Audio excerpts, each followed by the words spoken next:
for Trump, this was a truly bonkers week, from ranting that pregnant women shouldn't take Tylenol to posting a string of tariffs on various products, including all heavy, parentheses, big trucks, to announcing he'd be sending troops to war-ravaged Portland.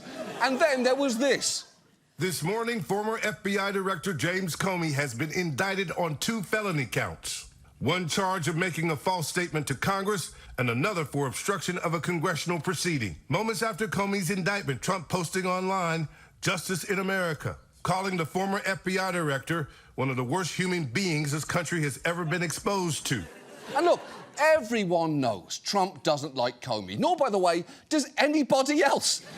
Hating Comey might be one of Trump's most relatable qualities, but this case seems incredibly weak. It centres on congressional testimony that he gave in 2020, where he reiterated that he'd never authorised anyone at the FBI to leak information about investigations into either Trump or Hillary Clinton. The government is now claiming that's a lie, but it's worth noting the DOJ had twice looked into Comey's alleged leaks during Trump's first term and declined to prosecute, and another months-long investigation earlier this year also reportedly failed to establish probable cause. Even the acting US attorney in Virginia, appointed by Trump, apparently refused to prosecute it. That is something Trump raged about last week in a post addressed to Attorney General Pam Bondi that read, "Pam, I have reviewed over 30 statements and posts saying that essentially same old story as last time, all talk, no action. We can't delay any longer. It's killing our reputation and credibility. They impeached me twice and indicted me 5 times over nothing. Justice must be served now."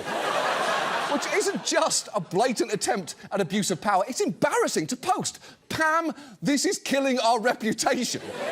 Sounds less like a president and more like a head cheerleader texting a girl on the squad who just got bangs. "What are you doing, Pam?" "We don't do bangs." Now, in the wake of Trump's post, that US attorney was forced out, only to be conveniently replaced by someone much more amenable to taking the Comey case forward, albeit significantly less qualified.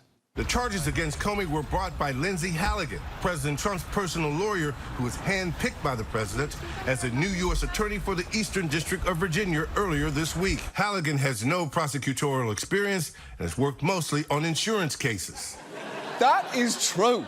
And it does make sense. When you bring a case against the former director of the FBI, you definitely want it to be the maiden voyage of an insurance lawyer. But I will say what she lacks in prosecutorial experience, she more than makes up for in random insurance facts and a shitload of under-eye concealer. And it is fine for me to say that because A, one of the women on my staff wrote that joke, I am assuming, and B, it's okay to make fun of a woman's appearance again. That is why I voted for him.